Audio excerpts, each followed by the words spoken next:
Bonjour tout le monde, j'espère que vous allez bien. Ceci n'est pas du tout une nouvelle vidéo, c'est un repost de la vidéo upcycling de la robe bleue en taffetas de soie. Je la republie parce que je me suis rendu compte, un peu tard, je vous l'accorde, qu'il y avait un bug plus ou moins à la 3e, 4e minute et il y a une partie de la vidéo qui manque, donc je vous la republie. Si vous l'avez déjà vue, vous n'êtes pas du tout obligé de la revoir et si vous ne l'avez pas encore vue, eh bien, enjoy! Bonjour tout le monde, bienvenue dans cette nouvelle vidéo. Je me sens beaucoup mieux que dans la dernière. Je vous retrouve aujourd'hui parce que je suis invitée à un mariage ce samedi, donc nous sommes lundi, et je regardais un peu ce que je pouvais mettre pour ce jour-là, et je fouillais un peu, j'ai un panier de vêtements à upcycler. Donc cette vidéo sera une nouvelle fois une vidéo upcycling, et je vous montre tout de suite la robe. Alors voici la robe en question. C'est une robe longue. Le devant, il est comme ça, et elle a un dos en V. Elle a aussi une espèce de nœud, j'imagine, qui se met dans le dos, avec une ceinture autour de la taille. Voilà. Alors, c'est une robe que j'ai depuis pas très longtemps. Elle appartenait à ma marraine. Elle avait elle-même acheté cette robe en brocante, donc c'était déjà du deuxième main, donc on peut dire que c'est du troisième main, au minimum. Ce n'est clairement pas une fabrication industrielle. Soit c'était une dame qui s'était cousue une robe pour elle-même, soit elle l'a fait faire chez une couturière. En tout cas, c'est de la couture qui est très précise, tout est bien surjeté à l'intérieur pour que ça ne s'effiloche pas. Il y a une doublure qui a été surpiquée sur le bord et c'est très net. Et dans le dos et le bas de la robe, toute la doublure a été montée à la main. Donc c'est clairement un projet qui a été fait main. Alors, elle a fini dans mon bac à upcycler parce qu'elle est trop grande pour moi. Mais je me suis dit qu'il y avait moyen de réutiliser le tissu. Je sais pas ce que c'est comme matière, je pense que c'est du polyester, mais je vais vérifier après en brûlant un petit morceau. Mais en tout cas, c'est très léger. Et la doublure à l'intérieur aussi, elle est... c'est de la bonne qualité en tout cas. Il y a malheureusement des taches sur le bas de la robe, mais ça je verrai si j'arriverai à les faire partir. J'espère. Je vais l'enfiler, comme ça je vous montre ce que ça donne et je continue à vous filmer à la verticale parce que sinon je ne rentre pas dans le cadre. Et voilà ce que ça donne. Essayez de pas rire trop fort, je vais vous entendre jusqu'ici. En soi c'est une jolie robe mais elle ne me va pas du tout. Et moi déjà les manches bouffantes je n'aime pas du tout parce que je trouve que ça ne me va vraiment pas. Pourtant on dit que quand on a une petite carrure il faut justement donner un peu de volume ici. Mais je me retrouve avec une morphologie complètement différente à la mienne. Et dans le dos, ça donne ça. Alors, au niveau de la jupe, la taille est plutôt bonne. Je vais devoir reprendre un tout petit peu au niveau de la taille, mais vraiment pas grand chose. Peut-être 1 cm ou 1,5 cm maximum. Je vais peut-être la raccourcir aussi, mais ça je verrai sur la fin. Je vais pas me concentrer sur la jupe pour le moment. Je vais me concentrer sur le haut, évidemment.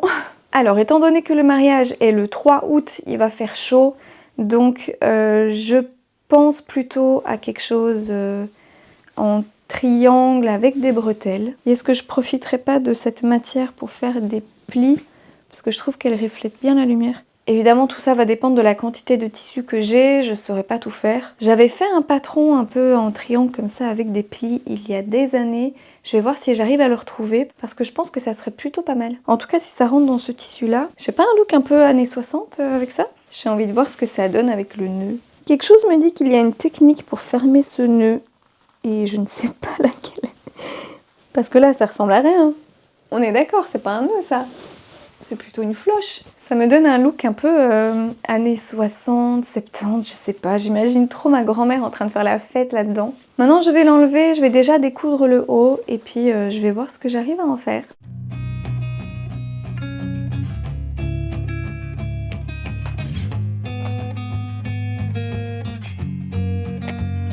Alors, tout n'a pas été surjeté et vous voyez, même si c'était à l'intérieur, avec le temps, ça a commencé par s'effilocher. Donc c'est toujours important de surjeter vos pièces, même si c'est à l'intérieur d'une doublure. La mousse à l'intérieur de l'épaulette est complètement en train de se désintégrer, donc ça prouve que c'est une robe qui a quand même déjà plusieurs années et qui a vécu. Par contre, ça va vite partir à la poubelle parce que sinon ça va dégueulasser le sol. Ça tombe comme du sable.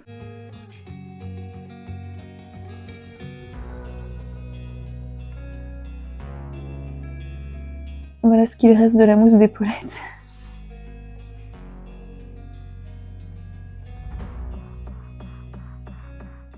Alors j'ai trouvé le patron que je cherchais en question, c'était pour cette robe là. Mais je vais sortir de la pochette, ça sera plus facile à voir. C'est un patron que j'avais dessiné dans le cadre d'un cours. Alors, oh, je fais tout tomber. Alors le patron a été dessiné en taille 38, mais je vais regarder pour essayer de le dessiner à nouveau dans ma taille. D'ailleurs, je me demande si j'ai pas la toile encore quelque part. Je l'ai retrouvée, donc ça ressemble à ça. Voilà, donc en gros, c'est l'idée derrière que j'aimerais faire avec ce qui reste de tissu bleu. Pour être tout à fait honnête, je pense pas avoir assez de tissu, donc je vais regarder pour peut-être faire une pièce un petit peu plus petite à ce niveau-ci, ou peut-être des plis moins profonds. Donc c'est parti pour un petit peu de patronage. Alors la bonne nouvelle, c'est que ça c'est le patron en taille 38 et ça rentre dans une pièce de manche. Donc je vais utiliser les manches pour faire le devant et le dos et les bretelles vont se faire dans le devant du tissu. Bon, si je veux que le patron tombe comme je l'ai dessiné, ça tombe comme ça. Mais je trouve que c'est un peu trop révélateur. Donc la première chose, c'est épingler sur le décolleté, là où ça baille. Et ensuite, le deuxième endroit, c'est ici.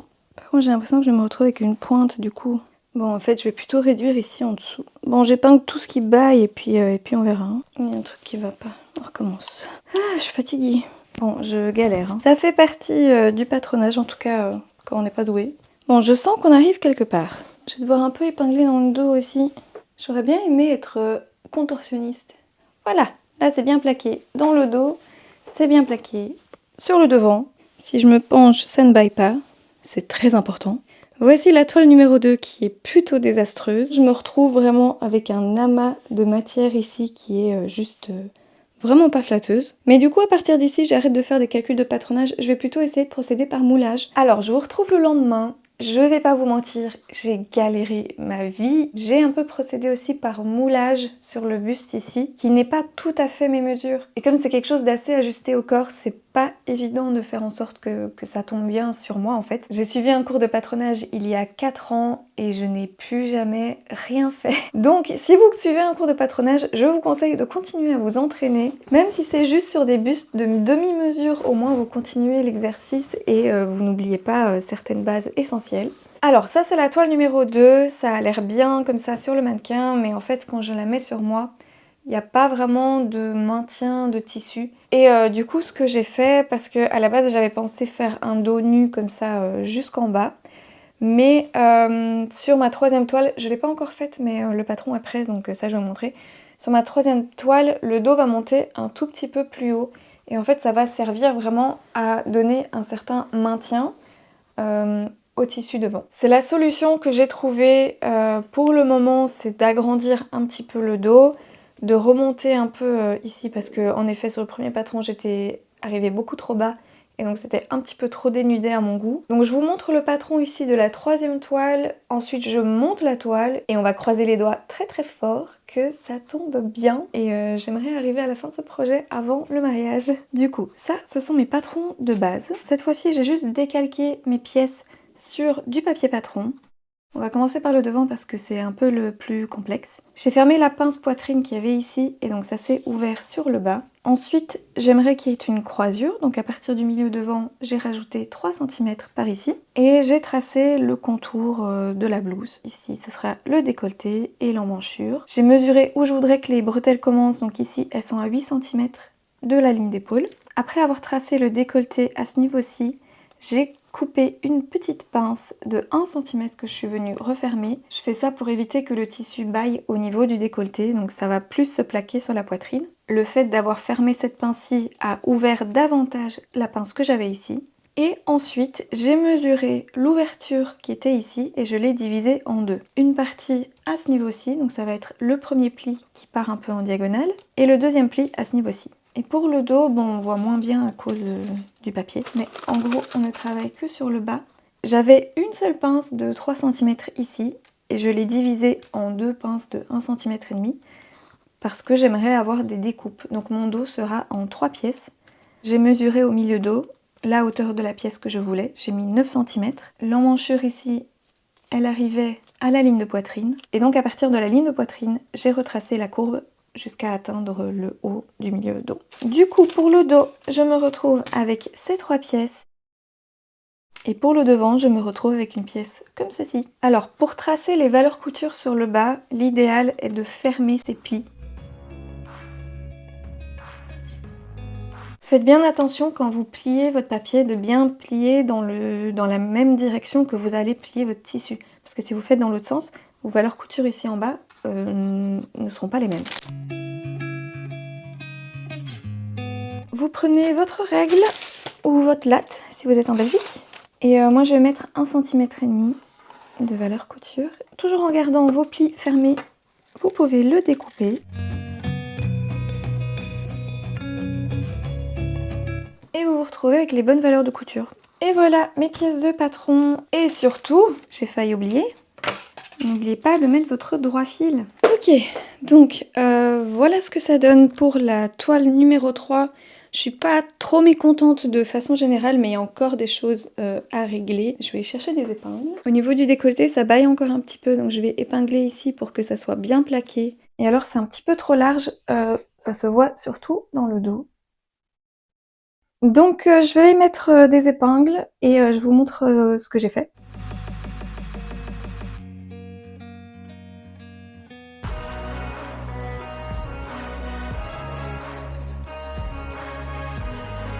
J'ai épinglé au niveau du décolleté pour que ça plaque un petit peu plus sur la poitrine. J'ai aussi épinglé les pinces à partir du bas, donc je vais les raccourcir en partant du bas. Ça va tirer un petit peu plus dessus et faire en sorte qu'il n'y ait pas ce bouffant qui se crée par les plis. J'arrête pas de dire pince, mais c'est plis en fait que je veux dire. Ensuite sur les côtés, j'ai aussi mis des petites épingles et ça se plaque beaucoup plus dans le dos. Il reste encore quelques millimètres. Voilà, j'ai épinglé un petit peu plus et au moins maintenant dans le dos ça se plaque mieux. Et alors dernière chose que je vais faire, je vais rajouter je pense 1 cm de croisure pour qu'il y ait un tout petit peu plus de matière qui monte sur le décolleté. Je sais que Christina Cordula dit petite poitrine, maxi décolleté, mais je suis pas tout à fait à l'aise avec cette ouverture là.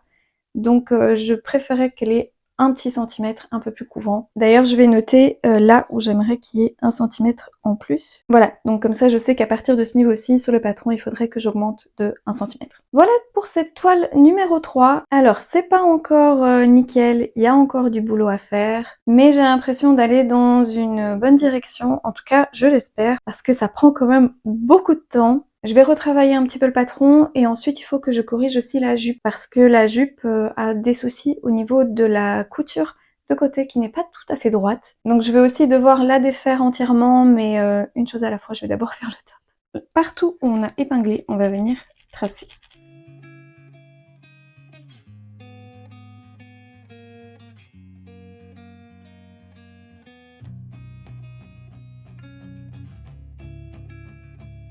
Alors, je vais commencer par cette distance-ci.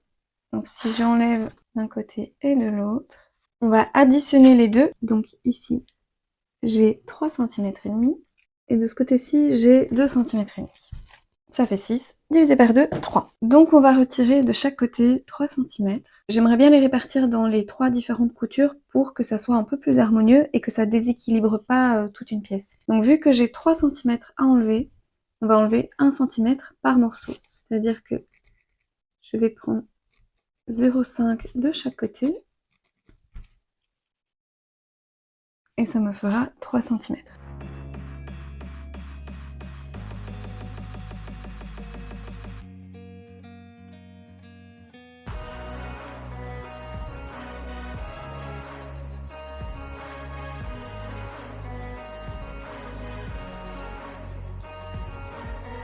Ce qui me donne du bouffant et de l'excellent tissu au niveau de mes plis, c'est ces triangles-là, en fait, qui sont formés. Donc on va essayer différemment.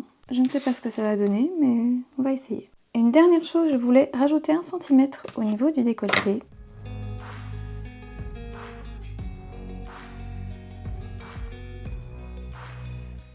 Et voilà nos nouvelles pièces, je vais découdre la toile et recouper dedans. Et voilà la correction de la toile. Alors je suis beaucoup plus satisfaite de celle-ci que de toutes celles que j'ai essayées juste avant. Le fait d'avoir modifié le bas du patron, donc le bas des pinces, ça a réduit mon tour de taille. Donc je suis un tout petit peu serrée, mais ça c'est vraiment pas un problème. Je vais juste mesurer sur le patron, sur la construction originale en fait, de combien était le tour de taille du patron. Je vais aussi mesurer le tour de taille du nouveau patron, donc après toutes les modifications. Je vais voir la différence et je vais la diviser en 4 et je vais ouvrir chaque pince de cette valeur-là. En ce qui concerne le décolleté, je me sens beaucoup mieux dans celui-ci. Le dos, on n'est pas trop mal. Alors, ce côté-ci baille un petit peu. Par contre, ce côté-là ne baille pas du tout. Donc, je ne vais rien modifier parce que n'oublions pas que c'est coupé dans le biais et donc c'est possible que ça se soit détendu. Sur le tissu, je vais devoir mettre un petit thermocollant droit fil le long de la couture ici pour être sûr que ça ne se détende pas. Et alors si vous allez à une soirée dansante, faites toujours un petit test de mouvement dansant pour être sûr que ça ne bouge pas parce qu'on sait jamais. Et maintenant que je me suis dandinée devant vous, je vais m'arrêter là pour aujourd'hui. Il est déjà 19 h. Je reprendrai demain pour la suite, c'est-à-dire pour monter dans le tissu et aussi pour corriger la jupe.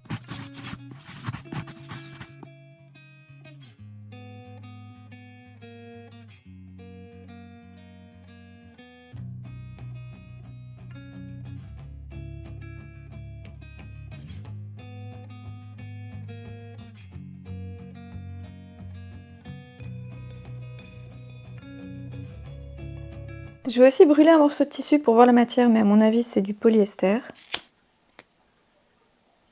Et mais c'est pas du polyester, ce sont des cendres, c'est du naturel. Mais qu'est-ce que c'est que ça? C'est assez rêche, mais j'espère que c'est pas de la soie sauvage. Je vais faire mes petites recherches de mon côté et je vous dis ce que j'en pense. C'est du 100% naturel. J'en suis super contente. Allez, on continue. Avant de continuer, je dois vous montrer ce que je viens de recevoir. Mais elles sont trop belles. Dites-moi ce que vous en pensez, mais moi je les trouve magnifiques. Elles viennent de la boutique en ligne de Emma Frendi Couture. Je vous mettrai le lien en barre d'infos si jamais ça vous intéresse.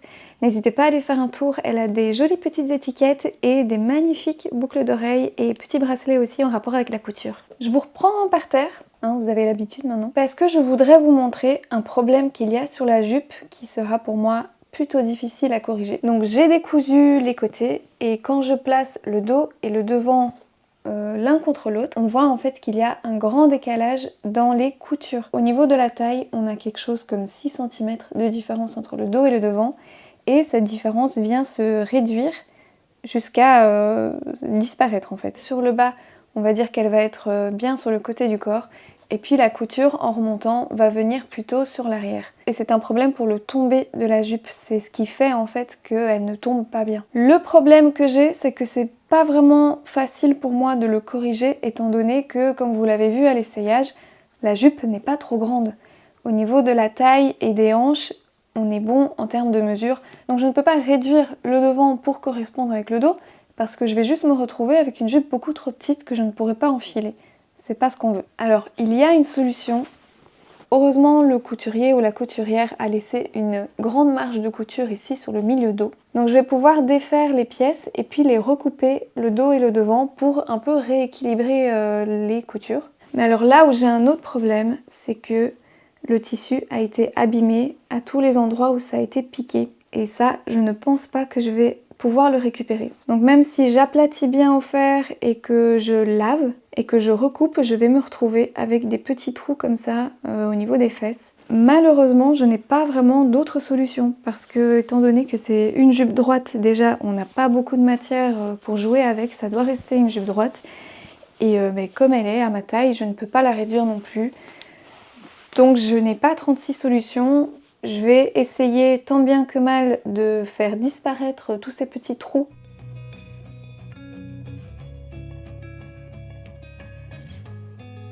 Nous sommes vendredi, le mariage est demain. Je n'ai pas vraiment eu le temps de faire grand chose les 2 derniers jours. Donc aujourd'hui, on va finir cette robe et ensuite je dois encore la laver. Je suis en train d'essayer de faire des petits tests, donc là où il y a les trous dans le tissu pour voir si j'arrive à les éliminer au moins un petit peu.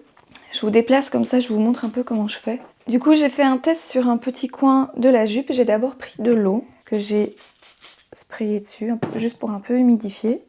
Et puis j'ai passé le fer à vapeur. Ensuite, j'ai pris ma gomme. Alors, je l'ai d'abord frottée sur du papier pour enlever les traces de crayon. Comme ça, il n'y aura pas de traces noires sur mon tissu. Et je viens frotter la gomme là où il y a les petits trous.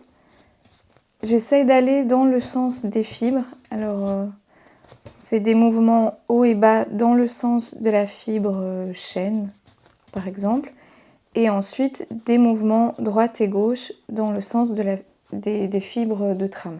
Du coup, la gomme va faire bouger les petites fibres de tissu qui vont venir un peu combler les trous. Alors ça prend un peu de temps, hein, mais ça marche plus ou moins.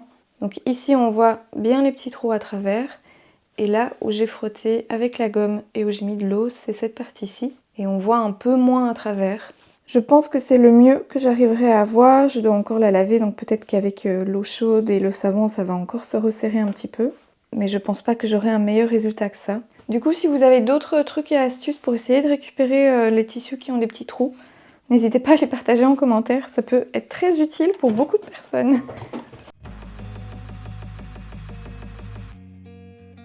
Voilà ce que ça donne pour la jupe. Est-ce que vous voyez la différence entre avant et après? Maintenant, j'ai la couture de côté qui va parfaitement le long de mon corps, alors qu'avant, elle partait comme ça en arrière. J'ai pris un patron de jupe droite que j'avais déjà décalqué. Bon, au niveau de l'ourlet, ça ressemble encore à rien. Je sais pas encore quelle longueur je vais faire. En plus, j'avais découpé sur l'avant pour faire les bretelles du top ici. Donc le problème, comme on avait dit avant, c'est vraiment tous ces trous qui se retrouvent du coup au milieu d'eau.